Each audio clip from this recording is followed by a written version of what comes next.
అక్కినేని ప్రతిష్టాత్మకంగా నటించినటువంటి Lenin cinema ఇవాళే విడుదలైంది. నేను ఇప్పుడే సినిమా చూసి వస్తున్నాను. వచ్చిన తర్వాత మీతో ఆ సినిమా అనుభవాలు పంచుకోవాలనుకుంటున్నాను. ఇట్స్ ఏ జస్ట్ రివ్యూ అని అనుకోవద్దండి, ఇట్ ఈస్ ఏ రియలిస్టిక్ రివ్యూగానే నేను చెప్పాలనుకున్నాను. చాలా రివ్యూలు చూశాను నేను ఉదయం పూట. రివ్యూలు నాకు ఈ మధ్య ఏమైపోయిందంటే రివ్యూలన్నీ కూడా మొనాటనస్గా అనిపిస్తున్నాయి. I'm sorry to say this. ఎలా ఉంటుందంటే చాలా మొనాటనస్. అవేమో అంటే వీళ్ళు రాస్తూ ఉంటారు ఈ సినిమా, ముఖ్యంగా ఈ అఖిల్ సినిమా గురించి కొంతమంది రాశారు కమర్షియల్ టెంప్లెట్స్ కనిపిస్తున్నాయని. సేమ్ లైక్ దట్ రివ్యూ కూడా ఒక టెంప్లెట్స్ ఉన్నాయి. అంటే ఏంటి, అక్కడక్కడ ల్యాగ్ అయ్యింది, ఇంకా కొంచెం బాగుంటే బాగుండేది, హీరో మధ్య కెమిస్ట్రీ లేదు, సరిగ్గా డ్రామా పండలేదు, ఇవన్నీ కూడా ప్రతి రివ్యూలో కూడా హాయిగా హ్యాపీగా ఇదికిచ్చేసేటువంటి పదాలా అని నాకు అనుమానం వస్తుంది. టు సే రియలీ అక్కినేని అఖిల్కు లెనిన్ ఎంత ముఖ్యమో, దాదాపు 3 ఏళ్ల తర్వాత ఏజెంట్ సినిమా డిజాస్టర్ అయిపోయిన తర్వాత 3 ఏళ్ల తర్వాత అతను తీసినటువంటి ఈ సినిమా వెనక ఎంత కృషి ఉంది, ఎంత శ్రమ ఉంది, ఆ తర్వాత ఎంత కసి ఉందో మనకు ఈ లెనిన్ సినిమా చూస్తే ఖచ్చితంగా అర్థమవుతుంది. ఇప్పటిదాకా మనం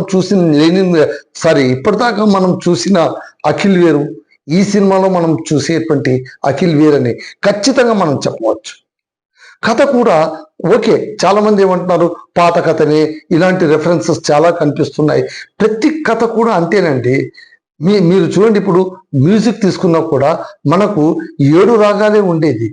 వాటిని మిక్స్ చేసి మిళనం చేసి సమ్మేళనాలు చేసి కొత్త కొత్త రాగాలు కనిపెడుతున్నారు.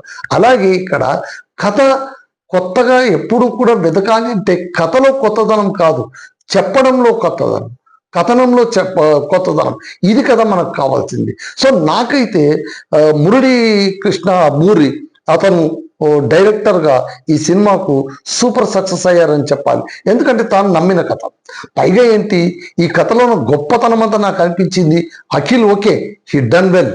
దాన్ని కాస్త పక్కన పెడితే కథా విషయంగా తీసుకుంటే అతను తీసుకున్నటువంటి ప్రాంతం చిత్తూరులోన శ్రీరాంపురం అనేటువంటి, చిత్తూరు జిల్లాలో శ్రీరామపురం అనేటువంటి ఒక పల్లె, ఆ పల్లెలోన భారతమ్మ మెట్టు అనేటువంటి ఒక ప్రాంతం, అక్కడ ద్రౌపదమ్మ గుడి ఉండడం, ఆ గుడిలోన ఏటా 18 రోజుల పాటు జాతర జరగడం, ఇదంతా కూడా ఒక ఊరి ఐతిహ్యానికి సంబంధించినటువంటిది.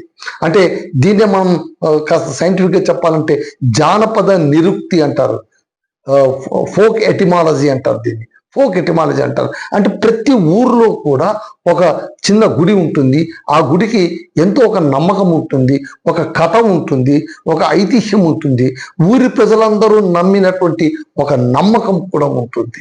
ఇక్కడ కూడా ద్రౌపదమ్మ కథ చుట్టూ, అంటే గుడి చుట్టూ జరిగేటువంటి కథ ఇది. 18 రోజుల పాటు జరిగేటువంటి ఆ కథను మహాభారతానికి లింక్ పెట్టడం, ఊరికి ఆషామాషిగా లింక్ పెట్టడం కాదు, ఇల్లాజికల్గా లింక్ పెట్టడం కాదు. ఒక్కొక్క రోజుకు వాళ్ళు పెట్టినటువంటి పేరు, అజ్ఞాతవాసం అని ఒకసారి, ఆ తర్వాత గుండమని, అగ్నిగుండం అని ఒకసారి, అగ్నిగుండం చెల్లారిన తర్వాత పుష్పయాగం చేస్తామని చెప్పడం, ఇవన్నీ కూడా ఎలా అనిపిస్తుందంటే మనకు నాస్టాలజిక్గా వెళ్ళిపోతాం. ఇది 1976 ఆ ప్రాంతంలోన జరిగిన కథ అంటారు, టైం ఫ్రేమ్లో ఉన్నటువంటి కథ. సో అందుకోసమే మనకు అక్కడ సెల్ ఫోన్లు అలాంటివి ఏమీ మనకు కనిపించవు, కంప్లీట్ ల్యాండ్ ఫోన్లోనే వాడారు. సో అంటే ప్రతి ఒక్క విషయంలో, మైన్యూట్ విషయంలో కూడా డైరెక్టర్ తీసుకున్నటువంటి శ్రద్ధ మనకు కనిపిస్తుంది. మనం అది చూడాలి, పాజిటివ్లో చూడాలి. నాకైతే అఖిల్ ఈ సినిమా లెనిన్ సినిమా ఎంత అని అడిగితే మాత్రం it is path breaking to Akhil అని చెప్పాలి. Real it is a path breaking. ఇప్పటిదాకా అతను ఒక నెపో కిడ్గా, అక్కినేని నాగార్జున ముద్దుల కుమారుడిగా, అంతో ఇంతో నటన వచ్చో లేదో తెలియదు, నటుడి కుమారుడు అయ్యేసరికి లెగసీ వచ్చేస్తుందా, వారసత్వం వచ్చేస్తుందా, అలా వెండి స్క్రీన్ పైన తోసేయడమేనా అనేటువంటి అపవాదులన్నింటినీ కూడా భరించి 11 ఏళ్లలో తీసిన 5 సినిమాల్లో కూడా కొన్నే బాగా ఆడి మిగిలినవన్నీ అటు ఇటుగా ఆడిన తర్వాత 3 ఏళ్ళు గ్యాప్ తీసుకున్నా కూడా సరే, పర్సనల్ కారణాలు ఏమైనా ఉండొచ్చు, ఆయనకి హ్యాండ్కి ఏదో ఫ్రాక్చర్ అయ్యింది కాబట్టి నేను తీసుకున్న, ఇవన్నీ పక్కన పెడితే ఆయన తీసుకున్న గ్యాప్కు ఆయన మళ్ళీ వచ్చిన విధానానికి Akhil comeback in what mode, ఊరికే రావడం కాదు, 3 ఏళ్ల తర్వాత మళ్ళీ ఇంకొక సినిమా తీశానంతే, నా ఖాతాలో ఇంకొక సినిమా పడిందంతే అని కాదు. అద్భుతమైన సినిమా తీశాడు. నిజం నేను చెప్తున్నానండి, అఖిల్ నటనలోన విశ్వరూపం కనిపించింది. నాకు అన్నిటికీ మించి నాకు బాగా అపీలింగ్ అనిపించింది ఏంటంటే, అక్కినేని కుటుంబంలోన నాగార్జున కొత్త వరకు మాస్ అపీలింగ్ గా, అంటే ఆ జనరేషన్ లోన, ఆ సమాజంలోన, ఆ టైం పీరియడ్ లోన ఆయన కొంచెం మాస్ లుకింగ్ తో కొన్ని సినిమాలు తీసి ఉండొచ్చు. కానీ ఇప్పుడు ప్రజెంట్ సిచ్యువేషన్స్ లోన ఇక్కడ కనిపించేటువంటి మాస్ ఎలిమెంట్ లోన ఈయన ఒదిగిపోయిన తీరు నాకు చాలా అద్భుతం అనిపించింది. నాకు ఈ సినిమా చూస్తున్నంతసేపు దసరా సినిమా గుర్తుకొచ్చింది.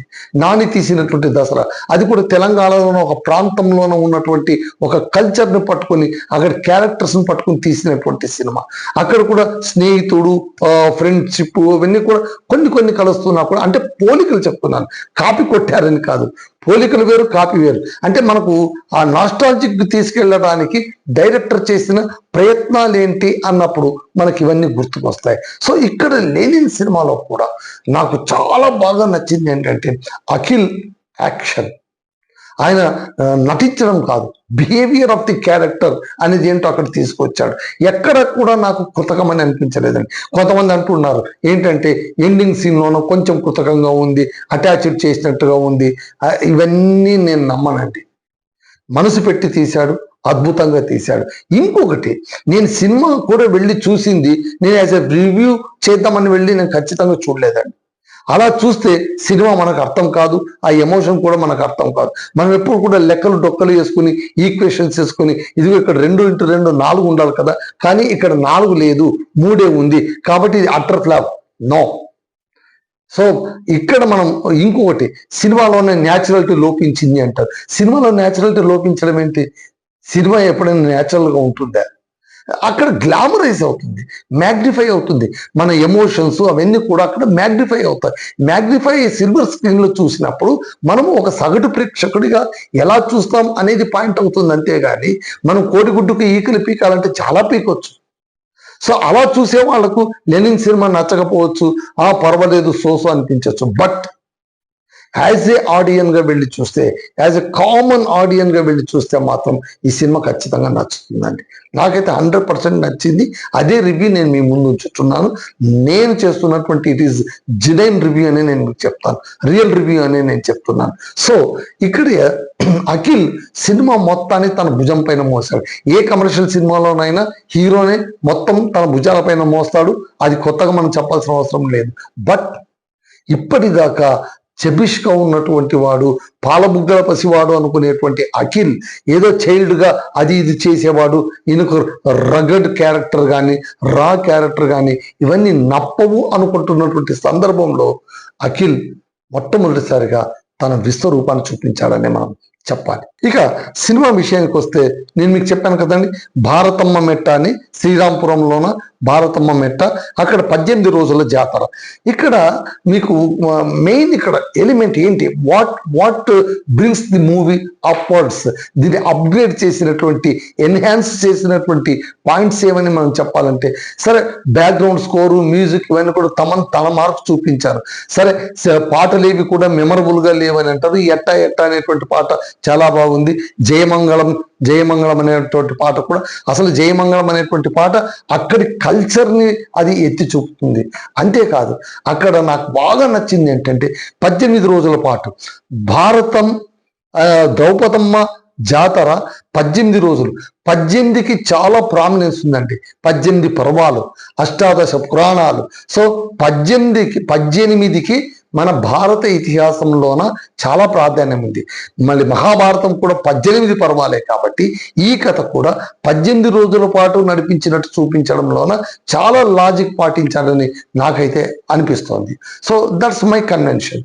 సో అలాగే అఖిల్ తన మెచ్యూరిటీ ఆఫ్ యాక్షన్ చెప్తాను. ఇక్కడ ఏదో ఆయన కమర్షియల్గా ఉన్నాడు, ఆకురౌడి లాగా నటించాడు, లేదా వెనకల 10 సుమోలు లేచిపోయాయి, ఆయన కాలు ఇట్లా తొక్కితే కనుక అదేదో చెట్లని పడిపోయాయి, హీరోయిక్ గా చూపించారు, కమర్షియల్ హీరోయిక్ గా చూపించారు. దట్ ఆల్ ఓకే, అది పక్కన పెట్టేసేయండి. కానీ ఇక్కడ ఆయన క్యారెక్టర్లో ఒదిగిపోయినటువంటి తీరు మాత్రం నాకైతే అద్భుతం అనిపించింది. ఇంకా కొంతమంది ఏమంటారు, ఫస్ట్ హాఫ్ ఆ నరేషన్ అంతా కూడా చాలా స్లోగా సాగింది, డ్రాగింగ్గా సాగింది. ఏమంటే సినిమా అంటే ఇదేమైనా T20 మ్యాచా? మనం దానికి అలవాటు పడిపోయామండి. ఇప్పుడు మీరు మలయాళం సినిమాలు చూస్తారు, అత్యద్భుతమని అంటారు. అంతెందుకండి, దృశ్యం సినిమా చూసాము. మళ్ళీ అది ఎలా ఉండింది? అది ఎలా ఉండింది? మొదట ఎంత స్లోగా ఉంటుంది. మలయాళం సినిమాలు చూడండి, మొదట అంత స్లో నరేషన్ ఉంటుంది, చివరిలో నాది అంటుకుంటుంది. సో ఇక్కడ కూడా అక్కడ ఏంటంటే కథ చెప్పాలి కదా మొట్టమొదట. సో ఇప్పుడు ఇది ఇలా ఉంది, ఇది ఇలా ఉంది. అక్కడికి కూడా కమర్షియల్ ఎలిమెంట్ చూపించారు. ఓపెనింగే జైలు సీన్ పెట్టారు, జైలు నుంచి వాడు బయటకు వచ్చే చూపించాడు, ఫ్లాష్ బ్యాక్ కథ చెప్పేది చూపించారు, కథ చెప్పడంలో కూడా ట్విస్ట్ ఎలా చూపించారు. అక్కడ తిరిగేటువంటి క్యారెక్టర్లన్నీ కూడా ఒక్కొక్క క్యారెక్టర్ కూడా చాలా పర్పస్ఫుల్ గా ఉండడం అనేటువంటిది రియల్లీ ఐ హ్యాడ్స్ ఆఫ్, మెచ్చుకుని తీరాలి. సో ఇక్కడ జయంతి క్యారెక్టర్లో ఉన్న ఈశ్వరీరాజు, ఆమె విలన్ ఏమో అనుకుంటాం, మళ్ళీ విలన్ అవునో కాదో మనకు తర్వాత తెలుస్తుంది. అలాగే యతిరాజులుగా శివాజీ కూడా అద్భుతంగా, ఈ మధ్య కాలంలో మనకి సెకండ్ ఇన్నింగ్స్ చాలా బాగా నడుస్తుంది. బిగ్ బాస్ నుంచి బయటకు వచ్చిన తర్వాత నిజంగా కూడా చాలా మంచి క్యారెక్టర్స్, ఒక కోర్టు కావచ్చు, మిగిలిన సినిమాలు కావచ్చు, అన్నిట్లోనూ మంచి క్యారెక్టర్స్ పడుతున్నాయి, లీడ్ రోల్స్ పడుతున్నాయి అతనికి. సో యతిరాజులు. ఆ తర్వాత భాగ్యశ్రీ బోర్సే, ఆమె భారతీ పాత్రలోన ఒదిగిపోయింది. అసలు చాలా సినిమాల్లోన హీరోయిన్ క్యారెక్టర్ అంటే ఊరికే బొమ్మలాగా ఉంటాయి, కానీ ఇక్కడ భారతీ క్యారెక్టర్కు కొంచెం ఏదో ఒకటి చూపించారు, ఒక పర్పస్ చూపించారు. దసరా సినిమాలోన మనకు ఆ హీరోయిన్ క్యారెక్టర్ని ఎలాగైతే మనకు చూపించారో ఇక్కడ కూడా మనకు కొంచెం అలా చూపించారనమాట. అంటే వృతాగా పోనీలేదు.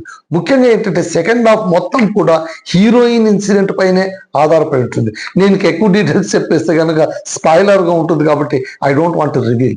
బట్ ఒకటి, థియేటర్ ఎక్స్పీరియన్స్ అంటే ఇదేదో గ్రాఫిక్స్ మాయాజాలము, సెట్స్ మాయాజాలము, మొత్తం అంతా VFX చేసి చూపించారు కాబట్టి మనం థియేటర్లోనే చూడాలి అనుకునేటువంటి సినిమా లెక్క కాదు. కానీ హాయిగా థియేటర్లో వెళ్ళి చూడొచ్చు, బాగుంటుంది, చాలా బాగుంటుంది. ముఖ్యంగా ఈ సినిమా ఇటీవల కాలంలో మనం ఫ్యామిలీతో వెళ్ళి చూడదగ్గ సినిమాలు సంఖ్యనే తగ్గిపోయాయి. అలాంటిది ఈ సినిమాని మాత్రం ఖచ్చితంగా మనం ఫ్యామిలీతో సహా వెళ్ళి చూడొచ్చు. ఎక్కడ కూడా అబ్యూస్ చేసేటువంటి, సరే కొన్ని రక్తపాతాలు ఉన్నాయి, అవి కూడా కొంచెం డార్క్ చేసేసారు కాబట్టి మనకు పెద్దగా ఏం మనకు ఎఫెక్ట్ అనిపించదు, కథకు అవసరమేని అనిపిస్తుంది. చివరి సీన్ పతాక సన్నివేశంలో మాత్రం అసలు అఖిల్లేనా లేకుంటే ఎవరైనా నటిస్తున్నారా అని నాకైతే డౌట్ వచ్చేసిందండి. నిజంగా కూడా ఈ కంబ్యాక్ కూడా ఇంత పవర్ఫుల్గా ఉంటుందా అంటే ఆ పిల్లవాడిలోన ఎంత కాలం నుంచి కసి పేరుకుపోయింది. ఒకటి నెబో కిడ్ అనేటువంటి ఒక అనవసరమైన బరువును భుజాలపైన మోస్తూ ఉన్నాడు. ఎవరికైనా తప్పదు అది. అఖిల్ నాగార్జునకు తప్పలేదు, నాగ చైతన్యకు తప్పలేదు, ఇప్పుడు అఖిల్కి కూడా తప్పలేదు. సో వాళ్ళందరూ కూడా ఆ బరువు నుంచి మొట్టమొదట బయటపడాలి. సో ఆ బరువు నుంచి బయటపడే క్రమంలోన తన్ను తాను ఎలా రీఫార్మేషన్ చేసుకున్నాడు, ట్రాన్స్ఫర్మేషన్ ఆఫ్ ది క్యారెక్టర్ ఎలా ఉంది. అసలు అఖిల్ ఎంటైర్ ట్రాన్స్ఫర్మేషన్. మీరు హాయ్ సినిమా చూసినా, మోస్ట్ ఎలిజిబుల్ బ్యాచులర్ సినిమా చూసినా, ఏజెంట్ సినిమా చూసినా అక్కడ కనిపించేటువంటి అఖిలే వేరు, ఈ సినిమాలో కనిపించేటువంటి అఖిలే వేరు. పైగా అఖిలే ఒక ఇంటర్వ్యూలో చెప్పాడు, ఏంటి అంటే ఇలాంటి మాస్ రగడ్ క్యారెక్టర్ ఎందుకు చేస్తున్నావు నువ్వు అంటే కనుక నా రూట్స్ నేను మిస్ అయ్యానేమోనన్న ఫీలింగ్ నాకు వచ్చింది కాబట్టి again I went back to this అన్నాడు. సో అలాగా అతను మాస్ క్యారెక్టర్. పైగా ఆయన చెప్పింది కరెక్ట్, రూట్స్ను స్పృశించేటువంటి సినిమా అనేది ఒక ఊరిలోన ఒక జాతరకు సంబంధించి 18 రోజుల కథకు సంబంధించి, అంటే కేవలం ఏదో ఒక లైన్ అనుకోవడం, ఇందులోనూ అఖిల్ హీరో అయ్యాడు కాబట్టి మనం ఈ డైలాగులు రాసుకోవాలి, ఈ సీన్లు రాసుకోవాలి, అలా చేసిన సినిమా కాదు. చాలా నిజాయితీగా డైరెక్టర్ అటెంప్ట్ చేసినటువంటి సినిమా. కొత్త డైరెక్టర్ కాబట్టి మనకు ఆ ఫ్రెష్నెస్ కూడా కనిపిస్తుంది. సీన్లో కావచ్చు, స్టోరీ టెల్లింగ్లో కావచ్చు, నరేషన్లో కావచ్చు, స్క్రీన్ ప్లేలో కావచ్చు, ట్విస్టులు చూపించడంలో కావచ్చు, ఖచ్చితంగా మనకు ఆ ఫ్రెష్నెస్ అయితే కనిపిస్తుందండి. ఇది మనం ఒప్పుకు తీరాలి మనం. సో ఇక్కడ కొన్ని డైలాగ్స్ పరంగా చూసుకుంటే కూడా భాగ్యశ్రీ డైలాగ్స్ చాలా అద్భుతంగా, ఆ భారతీయ డైలాగ్స్ చాలా అద్భుతంగా ఉంది. సో అక్కడ తమ అక్కకు సంబంధించి ఒక ఇన్సిడెంట్లోన తన తండ్రితో చెప్పే మాటలు, కూతురు కనిపించకపోతే ఆమె కనిపించదు, ప్రియుడితో పాటు వెళ్ళిపోయింది అని సీన్లోన కూతురు కనిపించకపోతే కూతురుని వెతకాలి కానీ మీరు కూతురుని తప్ప పరువుని వెతికారు, మీరు పరువును వెతుక్కుంటూ వచ్చారు. అది మీరు చేసినట్టు పొరపాటని తండ్రికి చెప్పడం. అలాగే ఇష్టం లేని పెళ్లికి చివరి నిమిషంలోన నాకు ఇష్టం లేదని చెప్తూ ఆ అబ్బాయితోన తను చెప్పే మాటలు ఏంటంటే, లెనిన్ నా గుండెల్లో ఉన్నాడు,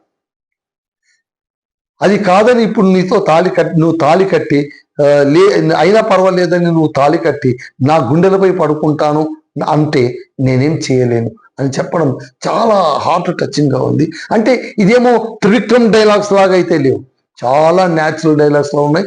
అన్నిటికీ మించి చిత్తూరు యాస జీవం పోసిందండి, మట్టి వాసన కనిపిస్తుందండి. ఆ ఫ్లేవర్ మనకు తాకుతుంది. నిజంగానే సినిమా చూస్తున్నంతసేపు మనకు ఆ ఫ్లేవర్ మనకు తాకుతుంది. సో ఇక్కడ అక్కినేని నాగార్జున కావచ్చు, ఆ తర్వాత అఖిల్ కావచ్చు, వీళ్ళు పడిన తపన ఈజీగా కనిపిస్తుంది. So Annapurna banner, Manam enterprises బ్యానర్తోన సితారాం మూవీస్తో కలిసి తీసినటువంటి ఈ సినిమా నిజంగా కూడా అఖిల్కు it's come back and it is path breaker. Really it is path breaker. చివరిలో ఒక మాట చెప్పి ముగిస్తాను. మేము అఖిల్ సినిమా గురించి, ఇప్పుడు లెనిన్ సినిమా గురించి చెప్పాలంటే, ఎస్, అయ్యగారు హిట్ కొట్టేశారు. నిజం, అయ్యగారు హిట్ కొట్టేశారు. కలెక్షన్ వచ్చాయా లేదా ఇప్పుడే నాకు అందుతున్న వార్త కూడా ఏంటంటే, ఓవర్సీస్ లోన ఇది 8th place లో ఉన్న, ఫస్ట్ డే గ్రాస్ కలెక్షన్స్ లో 8th place లో ఉంది అని కూడా చెప్తూ ఉన్నారు. సో ఓకే, కలెక్షన్స్ ఇంచుమించుగా రావచ్చు, ఎందుకంటే మనకు ఓటీటీ లెక్కలు ఉంటాయి, ఇవన్నీ ఉంటాయి. కాబట్టి ఓటీటీలో మాత్రం ఈ సినిమా సూపర్ డూపర్ హిట్ అయిపోతుంది. ఇక్కడ కూడా ఎందుకు మిక్సర్ టాక్ వచ్చిందో నాకు ఇప్పటికీ అర్థం కాలేదు. పొద్దున్న నుంచి చూస్తుంటే మిక్సర్ టాక్ అలా వస్తుంది, ఇలా వస్తుంది, సోగా ఉంది. అరే, ఈ రివ్యూలను పక్కన పెట్టేసి మనం సినిమా చూసి వద్దామని సినిమా చూసి వచ్చా. అద్భుతంగా ఉంది, నాకైతే బాగా నచ్చింది. నేనేమో అఖిల్ ఫ్యాన్ కాదు, అఖిల్ని చాలా సందర్భంలో కామెంట్ చేసిన వాడిని, ఏంటి ఇలా తీస్తున్నాడు సినిమాని అనే వాడిని. కాబట్టి ఈ సినిమా మాత్రం ఇట్స్ గుడ్ అటెంప్ట్. ఒక సిన్సియారిటీ కనిపిస్తుంది, టీం మొత్తంలో ఒక సిన్సియారిటీ కనిపిస్తుంది. అన్ని క్యారెక్టర్స్ ఉన్నా కూడా ప్రతి క్యారెక్టర్ కూడా ఒక లాజికల్ ఎండింగ్ అంటూ పెట్టడంలోన డైరెక్టర్కు ఉన్నటువంటి సహనం మనకు అర్థమవుతుంది. Yes, it's a good come back to Akhil. So అందరూ సినిమా చూడండి, బాగుంటుంది, చూడండి, ఫ్యామిలీతో పాటు చూడండి, ఇట్ విల్ బి గుడ్. నాకైతే ఈ సినిమా నచ్చిందండి. ఇది ఎంవ్యూస్ తరఫున నేను ఇస్తున్నటువంటి రివ్యూ. Thank you all.